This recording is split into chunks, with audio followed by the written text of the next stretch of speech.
servicio de la tarde vamos a tener nuestro servicio de preguntas y respuestas. O todas las preguntas que usted tenga acerca de lo que hemos estado enseñando, póngalo en su buzón, en el buzón de la entrada, para que ese día le demos la respuesta a esa pregunta acorde a la Escritura. Amén, hermanos. Todo lo que hemos aprendido, cualquier pregunta, póngala en el buzón y le vamos a dar respuesta el último domingo de este mes a las 6 de la tarde. Amén, hermanos. Estos son los anuncios más importantes que tenemos. Quiero, hermanos, animarle a que mire el boletín, llévese su boletín a la casa, porque ahí están todos los demás anuncios de las próximas actividades y las familias por las cuales estamos orando. Hermanos, por último, quiero tomar la oportunidad para saludar a los que nos visitan. Sean bienvenidos en la casa del Señor. Pero especialmente queremos reconocer, hermano, entre nosotros la visita de nuestra hermana Yani Vázquez.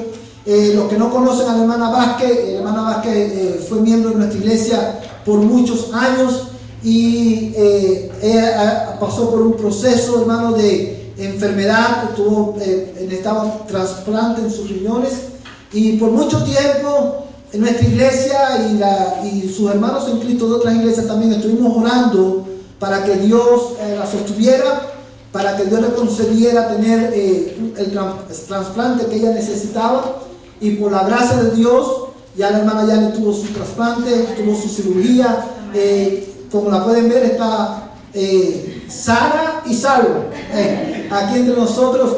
Y la razón por la cual queremos reconocerlo, hermano, es porque el hermano Navarrete, cuando oraba, decía que ella es un testimonio viviente de la bondad de Dios.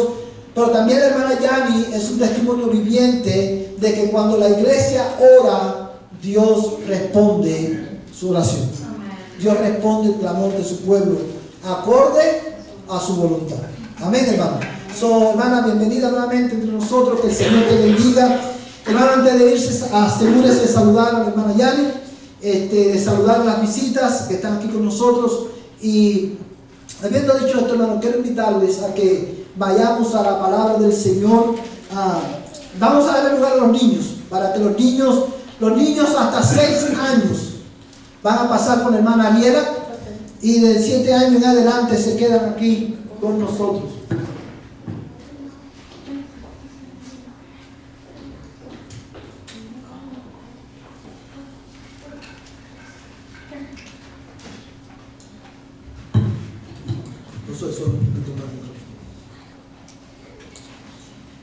Hermanos, dice la palabra de Dios, el salmista, escribiendo el Salmo 119, decía: la exposición de tu palabra imparte luz, da entendimiento a los sencillos. Y confiando en esta verdad de la Escritura, hermanos, quiero invitarles a orar. Y vamos a pedirle a Dios que nos ilumine en esta mañana mientras estudiamos su palabra para poder conocerle más. Oremos. Padre, en esta mañana te damos gracias, oh Dios, porque hemos podido cantar a tu nombre. Hemos podido, Señor, leer tu palabra. Hemos podido, Señor, oh Dios del cielo, regocijarnos en ti.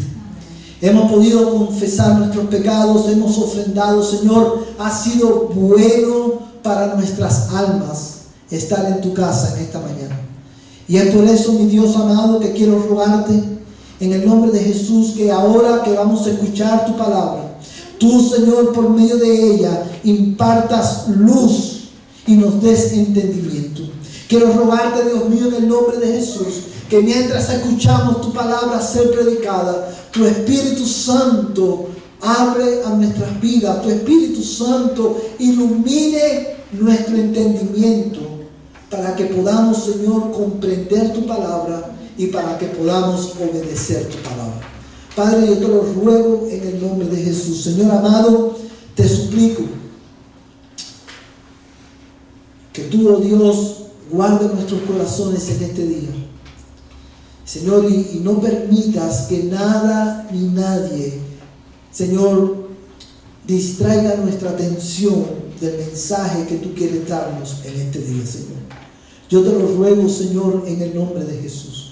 Amado Dios, en esta mañana, Señor, nosotros venimos delante de tu presencia confesando nuestra necesidad de ti. Y yo te pido, Señor, que tú nos alimentes de ti en esta mañana. Señor, ten misericordia de nosotros y háblanos, oh Dios, porque nuestras almas están sedientas de ti. En el nombre de Jesús te pedimos estas cosas. Señor, en esta mañana quiero orar por la Iglesia Bautista Liberty de aquí de Dalhart.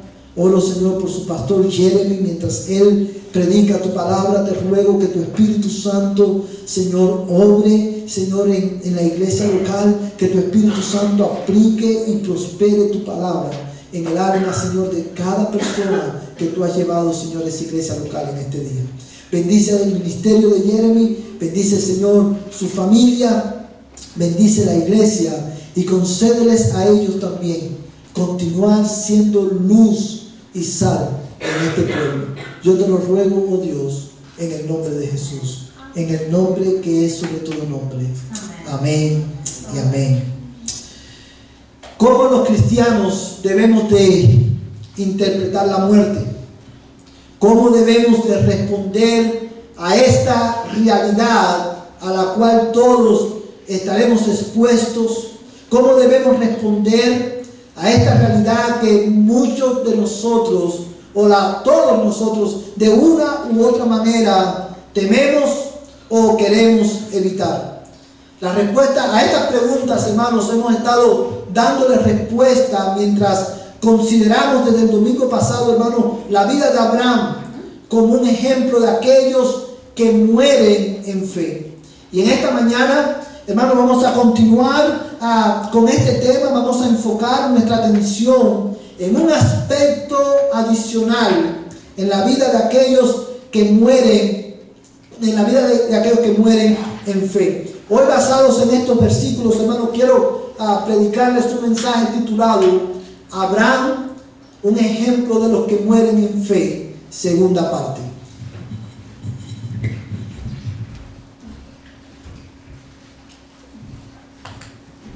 Y antes de ir, hermano, a los detalles de este mensaje, yo quiero solamente recordarles, hermano, porque este mensaje es la continuación del mensaje anterior.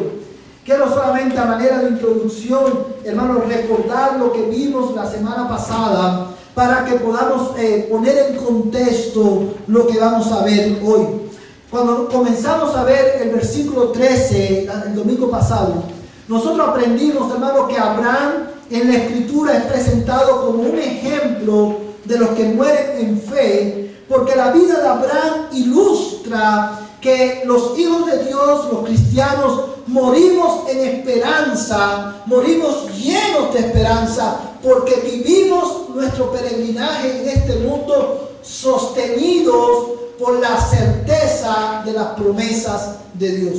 En otras palabras, los cristianos, a diferencia de aquellos que no conocen a Cristo, no debemos temer a la muerte y podemos enfrentar la muerte, aún los últimos días de nuestras vidas, podemos enfrentarlos en esperanza, porque nosotros vivimos confiando en que Dios cumplirá sus promesas, porque es imposible que Dios mienta. Y Dios ha prometido en su palabra no solamente regresar por nosotros, sino que también Dios ha prometido a su pueblo una ciudad cuyo fundamento y arquitecto es el mismo. Hoy, hermanos, vamos a ver otro aspecto de la vida de Abraham que ilustra, hermano, el estado de aquellos que mueren en fe. Y José, bájame el micrófono un poquito porque lo tengo demasiado alto. Las referencias. Okay. Mira, José, las referencias, bájamela en este micrófono. Denme un segundito solamente, hermano, para arreglar el... bájala completa la referencia aquí. ¿Ya? Bájame la casa un poquito también. Ok. Gracias, José. Hermanos, a cada uno de los que estamos aquí en este día debemos prestar atención a lo que el Señor nos va a enseñar en este texto. Porque a menos que Cristo venga antes, todos los que estamos aquí, vamos a enfrentar, un día vamos a pasar por el túnel corto y amargo de la muerte. Y porque la muerte es un evento que no vamos a poder evitar una vez más, a menos de que Cristo venga primero, todos nosotros debemos de estar preparados para ese día. Y los cristianos, hermanos, la palabra de Dios nos enseña que como Abraham, los cristianos podemos enfrentar ese día. No solamente, hermanos, ¿sabe? Lo podemos enfrentar llenos de fe, con confianza en que Dios va a cumplir sus promesas. Pero hoy vamos a ver, hermanos, que Abraham es un ejemplo de los que mueren en fe. Porque en adición a lo que ya hemos visto, la vida de Abraham nos enseña, hermano, ilustra que los que mueren en fe, los que mueren en esperanza, viven convencidos de que la ciudad de Dios es mejor que la de los hombres.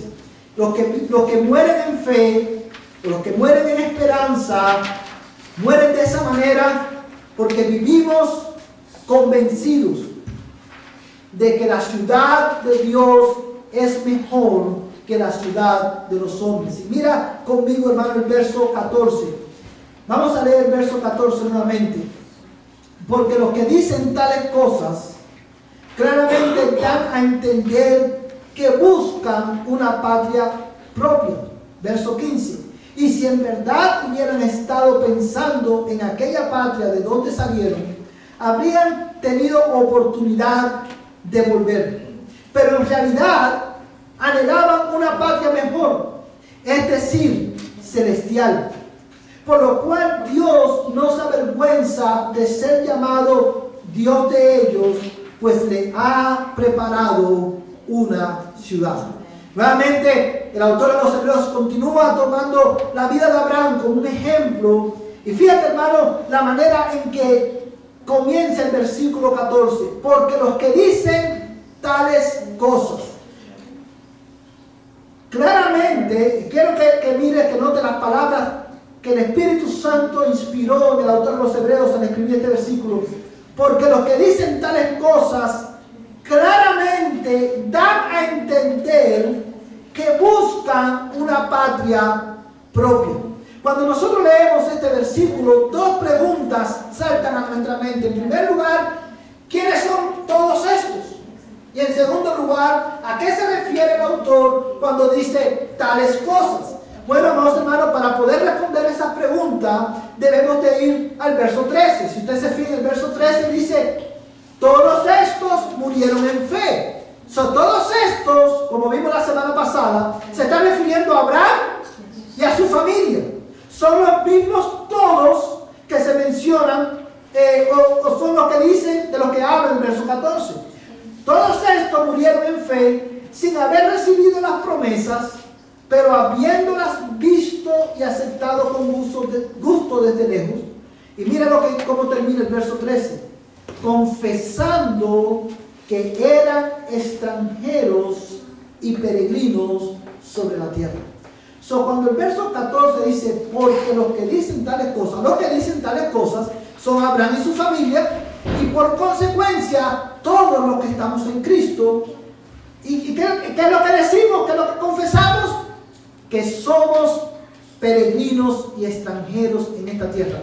De manera que el autor comienza el versículo 14 diciendo que aquellos que confiesan con su boca que son peregrinos y extranjeros en este mundo, dan a entender claramente que buscan una ciudad o una patria propia. Y yo quiero que tú notes en este versículo la conexión que hay entre la confesión de fe de Abraham y su familia con la manera en la que ellos vivían. Cuando el texto dice, los que dicen tales cosas, o sea, los que confiesan que en este mundo son extranjeros y peregrinos, dan a entender claramente, no solamente por lo que dicen, sino también por la manera en que viven, que buscan una patria propia. Una de las razones por las cuales nosotros los creyentes, los cristianos, titubeamos ante la hora de la muerte y tememos morir, es porque en cierta medida hay una desconexión entre lo que nosotros decimos que creemos y la manera en que nosotros vivimos. Ciertamente, en muchos de nosotros hay una desconexión entre lo que nosotros creemos, decimos que creemos, y la manera, en este caso particular, la manera en que nosotros enfrentamos la realidad de la muerte. Amados hermanos, no es que los cristianos deseamos morir. No es que los cristianos amamos la muerte, los cristianos amamos la vida. Creemos en la preservación de la vida, pero enfrentamos la muerte con esperanza, porque según nuestra confesión de fe basada en la Escritura, nosotros vivimos convencidos de que la ciudad de Dios es mejor que la ciudad de los hombres. En otras palabras, nosotros creemos, cuando vivimos convencidos de que lo que Dios ha prometido, el reino de Dios, que estar con el Señor es mejor que todo lo que este mundo ofrece, entonces nosotros vamos a poder enfrentar la muerte no como el final de nuestros días, sino como el final de nuestro peregrinaje en un mundo lleno de aflicción y de lágrimas. Siempre recuerda hermano que cuando habla de Abraham y de su familia, está hablando también de los patriarcas, José, Jacob, Isaac. Y cuando siempre estudiando este pasaje, hermano, encontré en el libro de Génesis, cuando José lleva a su padre Jacob a Egipto. ¿Se acuerdan cuando estaba el hambre en la tierra? Que José estaba en Egipto, entrega a su familia, a su padre. Cuando José presenta a Jacob al faraón, Jacob le dice estas palabras. Creo que, si mal no recuerdo, le dice, el faraón le pregunta, ¿cuántos años tienes? Y él le responde, los días de mi peregrinaje han sido 130 años, si mal no recuerdo. Piensen en esto, hermano, 130 años. Y él dice, mis días han sido cortos y malos. Y cuando usted se pone a pensar en la vida de Jacob, usted debe preguntarse por qué él decía esto. Porque él entendía también que la ciudad de los hombres era una ciudad temporal y era una ciudad llena de ¿qué? De aflicción y de lágrimas. Ellos vivieron toda su vida buscando una patria propia. Y en esta mañana vamos a ver qué es lo que implica buscar una patria propia. Ahora vamos, hermanos, fíjate lo que dice el texto. Cuando el autor de los Hebreos dice que ellos daban a entender que buscaban una patria propia, no se estaba refiriendo, no estaba diciendo que ellos estaban queriendo regresar a Ur de los Caldeos. Mira el verso 15. Y si en verdad hubieran estado pensando en aquella patria de donde salieron, habrían tenido, ¿qué cosa? Oportunidad de volver. Verso 16, pero en realidad anhelaban una patria mejor, es decir, celestial, por lo cual Dios no se avergüenza de ser llamado Dios de ellos, pues les ha preparado una ciudad. Amados hermanos, yo quiero que tú pienses conmigo en estos versículos de la Escritura. Dice la Biblia que Abraham dio a entender que él buscaba una patria propia, lo cual implica que él no consideraba que Ur de los Caldeos era su lugar.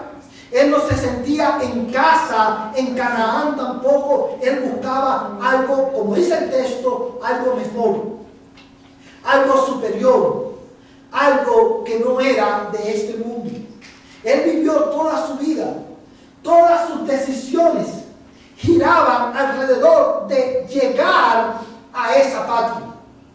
El anhelo, el deseo de llegar a esa patria y poseer esa ciudad cuyo fundamento y arquitecto es Dios, dominaba todo el pensamiento, la voluntad, las emociones, los afectos de Abraham y de su familia.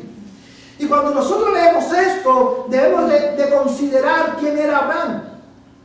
Porque cuando dice la Biblia que Abraham buscaba una ciudad mejor, celestial, debemos considerar que Abraham no era un pobre hombre que no tenía nada que perder. Cualquiera puede decir, bueno, es que Abraham estaba en Canaán, en una tierra extraña, no quería volver a su país.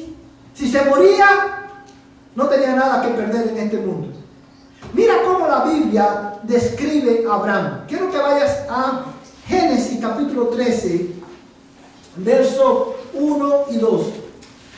Vamos a ir a Génesis capítulo 13.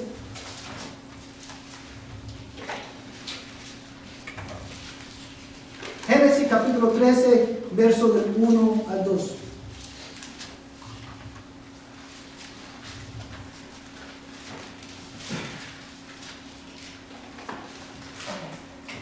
¿Tú lo tienes, hermano? Génesis 13, verse 1 and 2.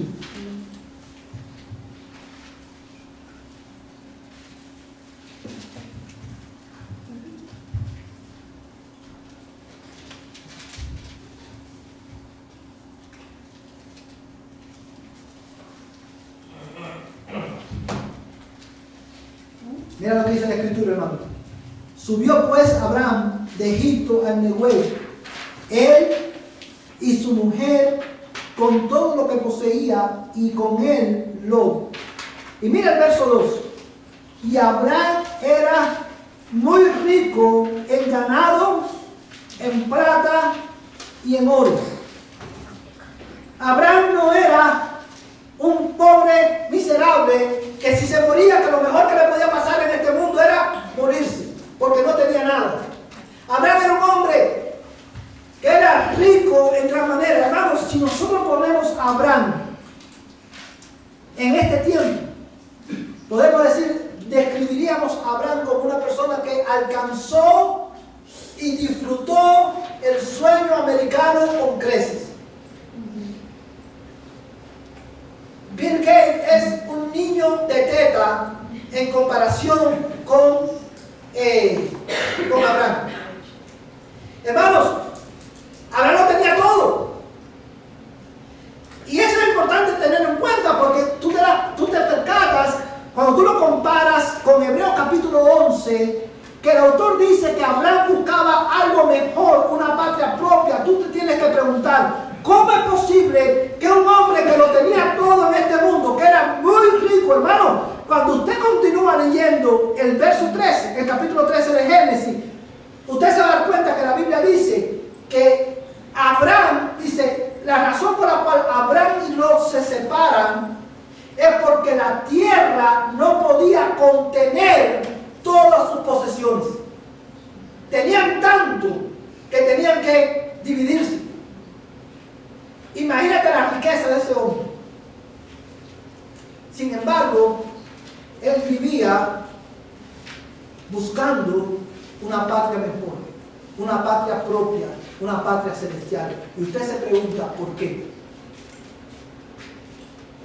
¿Es que Abraham no estaba satisfecho con lo que tenía?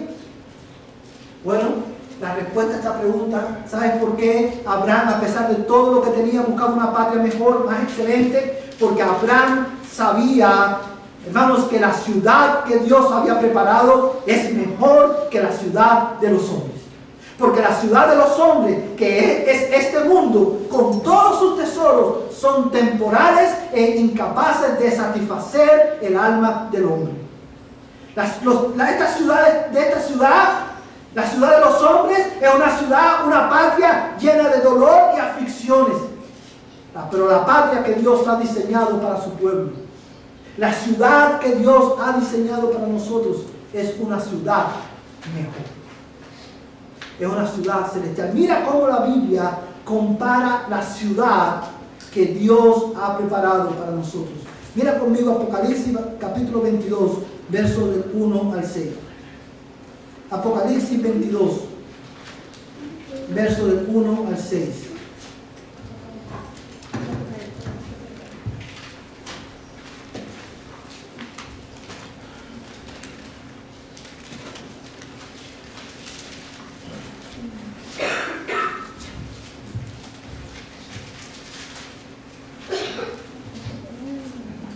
Todos lo tienen, hermanos. Apocalipsis capítulo 22, versos del 1 al 6.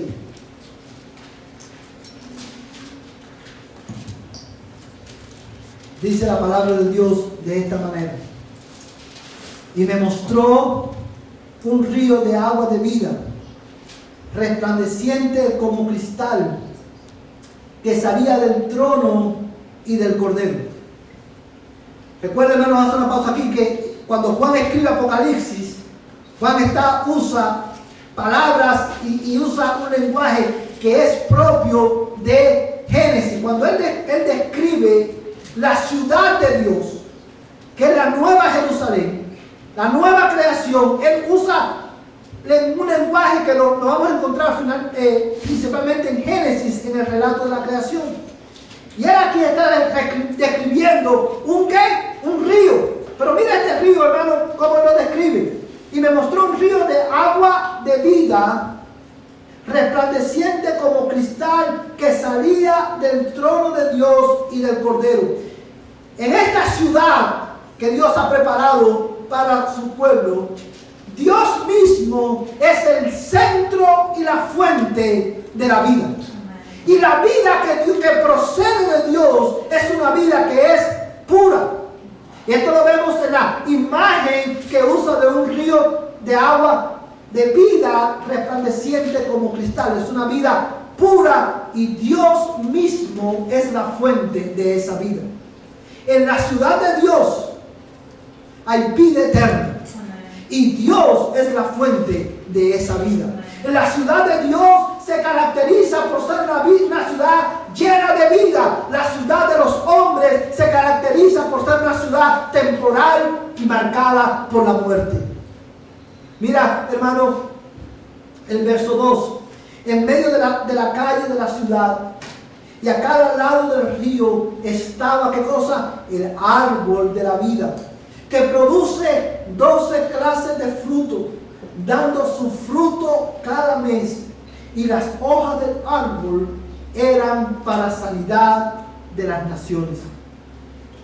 Y cuando nosotros leemos este texto, debemos preguntarnos, bueno, si ya en el cielo nuevo y en la tierra nueva ya no va a haber más enfermedades, ya no va a haber más aflicción, ¿por qué dice el texto que las hojas de este árbol? Recuerda, esto es un lenguaje simbólico. Pero ¿por qué dice que las hojas del árbol eran para sanidad de las naciones si ya en el cielo nuevo y en la tierra nueva no va a haber enfermedades? Porque esa es una expresión que habla de que, amados hermanos, en la ciudad de Dios, Dios va a sanar a su pueblo de todo su dolor, de todas las cicatrices que el peregrinar por este mundo dejó en nuestras almas. ¿Sí lo puede ver, hermano? A eso es lo que se refiere cuando dice las hojas del árbol serán para sanidad de las naciones, porque en la ciudad de Dios, Dios mismo sanará a su pueblo de las cicatrices que nuestro peregrinaje en este mundo ha dejado en nuestras almas. Fíjate, hermanos, la ciudad de los hombres se caracteriza por ser una ciudad de muerte y de enfermedades. La ciudad de Dios es mejor porque es una ciudad caracterizada por la vida que procede de Dios mismo. Y por una ciudad que se caracteriza por sanidad. Dice el verso 3, y ya no habrá más maldición, y el trono de Dios y del Cordero estarán allí, y sus siervos les servirán. Verso 4, ellos verán su rostro, y su nombre estará en sus frentes, y ya no habrá más noche, y no tendrán necesidad de luz de lámpara ni luz del sol, porque el Señor Dios los iluminará y reinarán por los siglos de los siglos. Aleluya. Y me dijo, verso 6, estas palabras son fieles y verdaderas. Y el Señor, el Dios de los espíritus de los profetas, envió a su ángel para mostrar a sus siervos las cosas que pronto han de suceder. Piensa conmigo por un momento en estos versículos. Porque cuando entendemos estos versículos, entendemos por qué Abraham vivió su vida convencido de que la ciudad de Dios es mejor que la de los hombres, y por eso murió en fe. Por eso murió lleno de esperanza. Dice el texto, hermano, en el verso 3, que en la ciudad de Dios ya no hay más maldición. Y yo quiero que tú, porque esta es la clave del versículo. Muchas veces cuando nosotros pensamos en nuestra reunión con Dios, generalmente pensamos lo que más nos atrae de nuestra reunión con Dios en aquel día final es que ya no vamos a sufrir. ¿Sí o no, hermano? Lo que más nos atrae es que ya no va a haber más dolor, ya no va a haber más muerte, ya no va a haber más sufrimiento, ya no va a haber más angustia. Y eso porque nuestra vida aquí está marcada por todas estas cosas. Cuando pensamos en la ciudad de Dios, en la eternidad, lo que nos atrae es, que Cristo venga, porque ya ese día, en ese momento no va a haber, ya no vamos a sufrir más. Pero yo quiero que tú notes en el texto cuál es el centro, el corazón de la bendición de la ciudad de Dios. Dice, hermano, el verso 4, el verso 3, y ya no habrá más maldición. Y es aquí el corazón de este versículo. Y el trono de Dios y del Cordero estará allí, y sus siervos le servirán. Verso 4. Ellos verán, ¿qué cosa? Su rostro, y su nombre estará en su frente.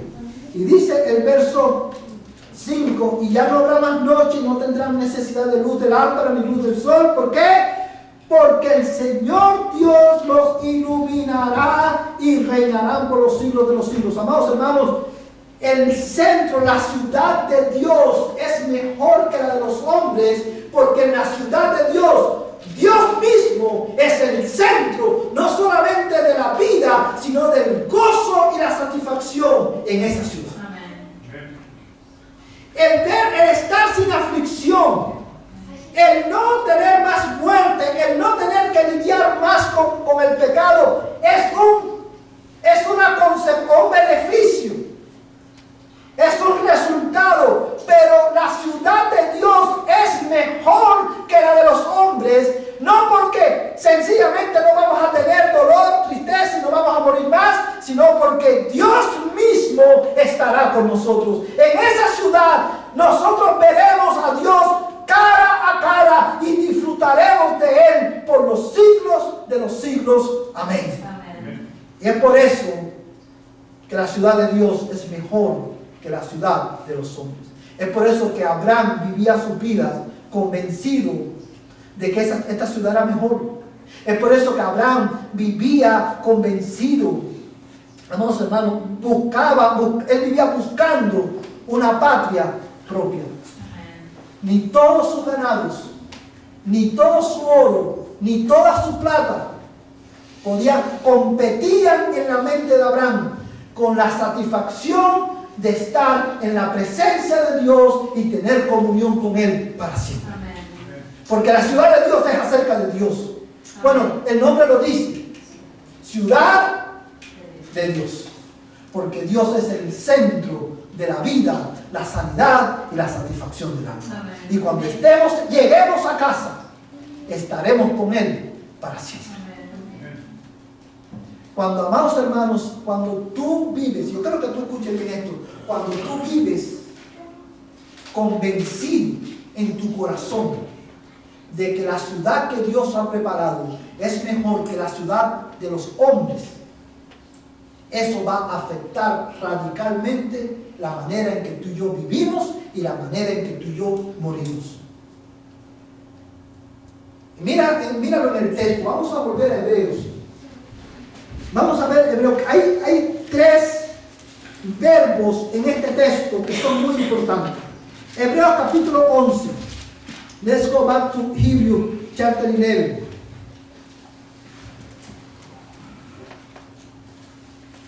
Hebreos capítulo 11.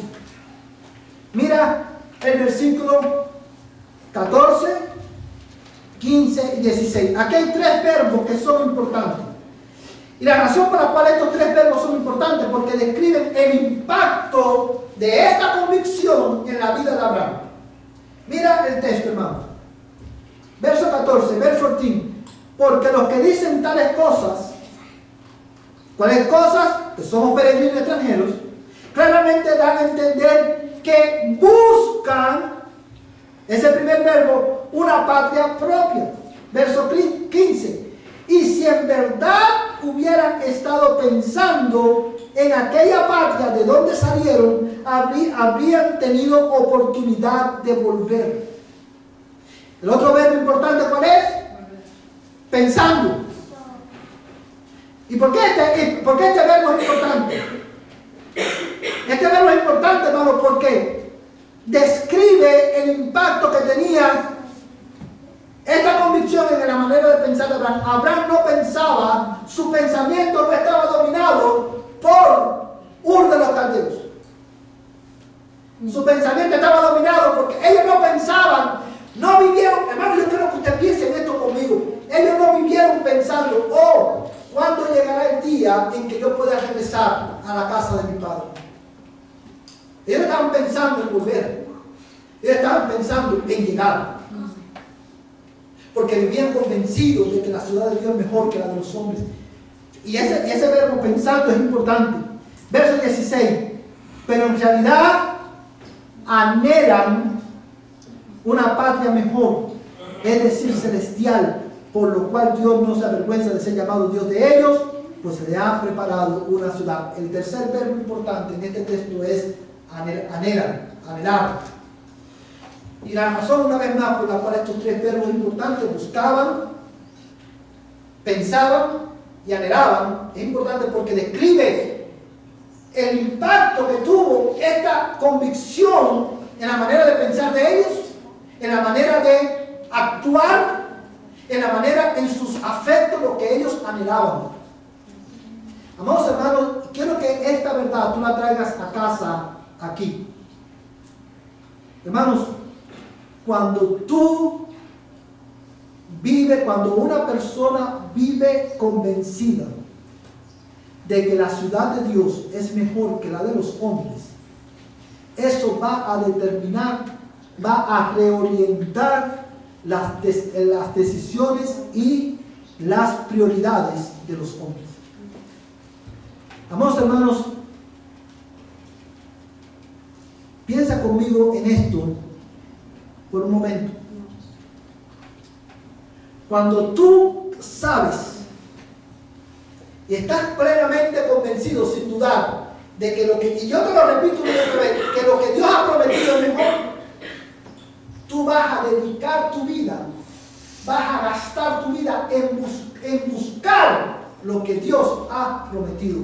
Cuando Él dice que Abraham buscaba una patria propia, lo que Él está diciendo es que Abraham buscaba a Dios. Su vida giraba alrededor de Dios y de llegar a su presencia finalmente. Cuando tú vives convencido de que la ciudad de Dios es mejor, tú vas a buscar a toda tu vida, tus decisiones van a ser informadas por esa convicción y tu vida va a estar marcada por una búsqueda intencional de Dios. ¿Y sabes por qué sabemos que es a eso lo que el texto se refiere? Porque mira ahí mismo en Hebreos capítulo 11. Mira Hebreos capítulo 11, hermano, ahí mismo en el verso 6. Dice la palabra de Dios, Hebreos 11, 6. Y sin fe es imposible, ¿qué cosa? Agradar a Dios. Porque es necesario que el que se acerca a Dios crea que Él existe y que es remunerador de los que le buscan. Vivir bajo esta convicción te va a llevar, mira el verso 6, te va a llevar ¿a qué? A buscar a Dios, a acercarte a Dios, porque tú sabes que de Dios depende toda tu vida y que Él recompensa a los que le buscan. ¿Sí lo puede ver? Y esto tiene un impacto en la manera en que nosotros, hermanos, la manera en que nosotros vivimos. Y yo sé que a muchos no les gusta escucharlo, pero yo se lo voy a decir. La razón por la cual nosotros no buscamos, nuestra vida no está marcada por una búsqueda intencional de Dios, es porque nosotros vivimos bajo la convicción de que lo que los hombres tienen que ofrecer es mejor de lo que Dios ha prometido.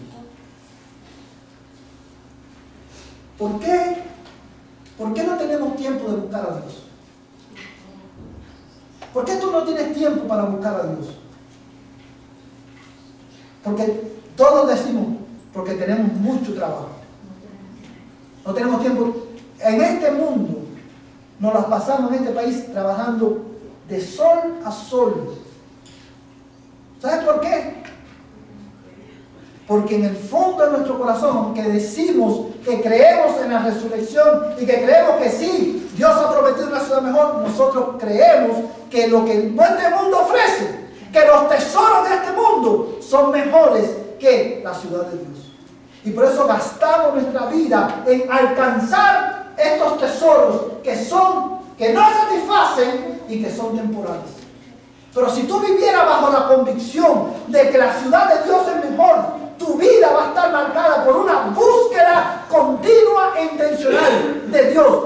El gol de tu vida va a ser conocer más a Dios. Porque tú quieres llegar a la ciudad de Dios y disfrutar de Él para siempre. Hermanos, esto es tan serio y tiene tantas implicaciones. Hoy a nosotros no nos gusta leer la Biblia. No nos gusta orar. No nos gusta venir no venimos a los cultos de oración y de estudio bíblico porque tenemos cosas más importantes que hacer. Sin embargo, nos llamamos cristianos. Y yo te pregunto, si tú no disfrutas ahora venir a un culto de oración y orar junto con el pueblo de Dios a Dios para conocer más a Dios, si tú no disfrutas venir a la iglesia, con la iglesia, a un culto de estudio bíblico o a un culto de oración para adorar a Dios y escuchar su palabra, hermano, ¿tú crees que tú vas a disfrutar la eternidad? Porque la eternidad no es acerca de vivir una vida libre de problemas. Eso es un resultado. La eternidad es acerca de conocer más y más a Dios y disfrutar de Él para siempre. Si tú no disfrutas ahora estudiar su palabra, leer su palabra, tú no disfrutas ahora la comunión con Dios, tú no vas a disfrutar la eternidad. Y si tú no disfrutas la eternidad, si estar con Cristo para siempre y disfrutar de Él para siempre no es la pasión de tu alma, no es lo que mueve tus decisiones, es porque no conoces a Dios. Porque si conocieras a Dios, tú vas a desear tener comunión con Dios. Tú vas a desear la ciudad de Dios, porque eso significa que entre tú y Dios ya no va a haber más pecado, no va a haber más interrupción. Tú vas a disfrutar de una comunión pura y constante con Dios. Pero eso comienza ¿dónde, hermano? Aquí. El trabajo ocupa todo nuestro tiempo porque nosotros creemos que ese es el medio para alcanzar lo que este mundo, lo que los hombres han prometido en esta ciudad. Y es por eso que yo creo que hay muchos cristianos hoy que necesitamos redefinir nuestro concepto de la eternidad y necesitamos recalibrar nuestras convicciones. Mira, hermano, te voy a poner un ejemplo. Dame solamente 2 minutos más porque te quiero poner este ejemplo. Mira cómo nosotros pensamos y mira cómo lo que te estoy diciendo es verdad. Todos los que estamos aquí, la mayoría de los que estamos aquí somos inmigrantes, ¿sí o no? ¿Cuál es el sueño de los inmigrantes en este país? Tener un estatus, pero la mayoría de nosotros, todas nuestras decisiones están gobernadas por este pensamiento. Voy a trabajar, voy a hacer dinero, voy a comprar una casa en México o en Cuba o en donde sea, Puerto Rico, donde sea, y cuando me retire, me voy ¿para dónde? Para México. Cuando me retire, me voy para Italia. Cuando me retire, me voy para atrás. Y toda su vida está marcada por un anhelo, no de llegar a lo que Dios ha prometido, sino de regresar al México lindo y querido. Y algunos dicen, cuando yo me muera, yo quiero que me entierren en México. Yo quiero que me entierren en Cuba. Yo quiero que me entierren en Puerto Rico, porque esa es mi tierra. Cuando tú vives bajo la convicción de que la ciudad de Dios es mejor que la ciudad de los hombres, no te va a importar dónde te mueras ni dónde te entierren, porque tú buscas una ciudad que es mejor. Una ciudad mejor que México, una ciudad mejor que Estados Unidos, porque es una ciudad cuyo fundamento y arquitecto es Dios. Cuando tú vives bajo esa convicción domina tu pensamiento. Tú no te pasas la vida pensando, me quiero regresar para atrás. Y porque te pasas pensando en eso, en regresar para atrás, no buscas a Dios, no sirves a Dios, no eres persistente en tu comunión con Dios, porque lo que domina tu mente, que gobierna tu voluntad, es un deseo de volver para atrás. Porque en el fondo de tu corazón tú crees que la ciudad de los hombres es mejor que la de Dios. ¿Sí lo puedes ver, hermano? Ahora, ¿qué necesitamos nosotros? Necesitamos que Dios renueve nuestra convicción acerca de lo que Dios ha prometido, para que podamos morir en esperanza, en fe, como Abraham. Ahora, ¿cómo logramos esto? Y quiero terminar con esto en esta mañana. Mira el libro de Hebreos. Mira Hebreos, hermano, nuevamente. Quiero terminar con el versículo 16. Pero en realidad anhelaban una patria mejor, es decir, celestial. Y mira cómo termina el texto. Por lo cual Dios no se avergüenza de ser llamados Dios de ellos, pues les ha preparado una ciudad. Amados hermanos, la única manera de nosotros redefinir y recalibrar nuestras prioridades y poder vivir, renovar nuestra convicción de que la ciudad de Dios es mejor que la ciudad de los hombres y poder vivir acorde a esa convicción es renovando nuestro entendimiento de quién es Dios. Y esa renovación viene por medio del estudio diligente de la palabra de Dios y de la oración, de la comunión con Dios. Dice, Dios no se avergüenza de ser llamados Dios de ellos. Y está hablando de Abraham, Isaac y Jacob. Por eso la Biblia dice que Dios te identifica como el Dios de Abraham, de Isaac y de Jacob. Y dice el texto, porque Dios es Dios de vivos y no de muertos. Pero Dios no se avergüenza, no solamente de ser llamado Dios de Abraham, Isaac y Jacob. Dios no se avergüenza de aquellos que por la fe viven convencidos de que Dios es lo mejor y que su ciudad es mejor que la ciudad de los hombres. En la medida que tú conoces a Dios, hermano, Dios no se avergüenza de ser llamado Dios de nosotros. Y eso significa, hermano, que Dios se identifica con los que viven y mueren en fe.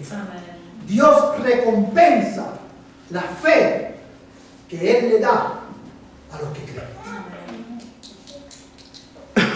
Cuando tú lees el texto, y quiero terminar con esto, dice, Dios no se avergüenza de ser llamado Dios de ellos.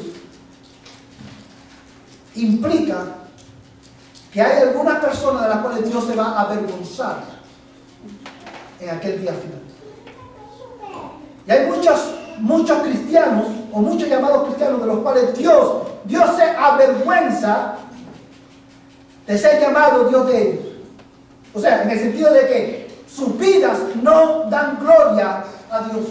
Y en aquel día final, estos hombres, estas personas, se alejarán avergonzados de la presencia de Dios o la condenación eterna. Ahora, esto nos lleva a una pregunta.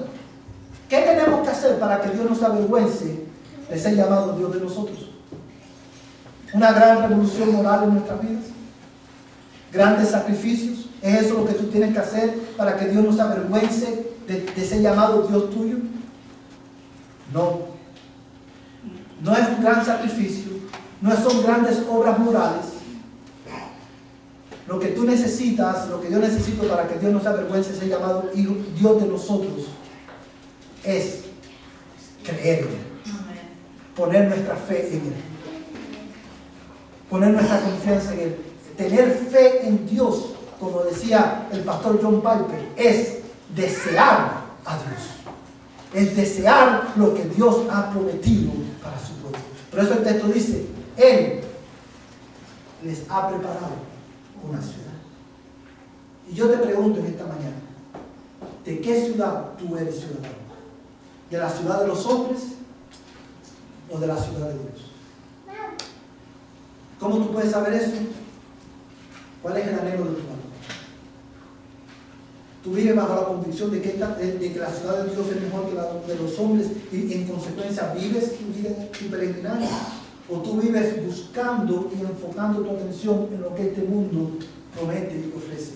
Si tú vives tu vida buscando lo que este mundo ofrece y ese es tu anhelo, alcanzar lo que la ciudad de los hombres te ofrece, el final es muerte y condenación eterna. En aquel día tú te alejarás avergonzado de Dios a la condenación eterna. Pero y la única manera, mi amigo, de pasar de una ciudad a la otra es creyendo en Jesucristo y arrepintiéndote de tus pecados. Si tú crees y te arrepientes, Dios te da vida eterna. Dejas de ser enemigo de Dios para venir a ser ciudadano de la familia de Dios. Y Dios te da el perdón de pecado. Es por eso que si tú estás hoy aquí sin Cristo, yo te animo a que creas y te arrepientas. Mi amada iglesia, pídele a Dios en esta mañana que Él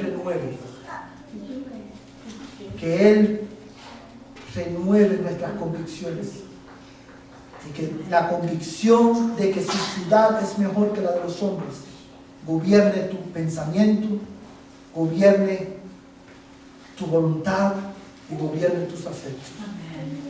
Que el Señor nos ayude a vivir nuestro peregrinaje buscando una patria propia, una ciudad mejor, celestial. Vamos a ponernos en pie y vamos a terminar en oración. Quiero invitarte que ahí donde tú estás, inclines tu rostro y ores. Si estás sin Cristo, ven a Cristo en esta mañana, cree en Él y arrepiéntete. Y si tú estás en Cristo, pídele a Dios que Él renueve tus convicciones y que Él abra tus ojos a que tú puedas conocerle más y puedas vivir esta vida buscando llegar con la ayuda de Dios, de la mano con Él, a la ciudad que Él ha prometido para su pueblo. Padre, te damos gracias por tu palabra en esta mañana. Yo ruego en el nombre de Jesús que tú prosperes este mensaje en nuestras almas y que dé el fruto para el cual tú lo has enviado.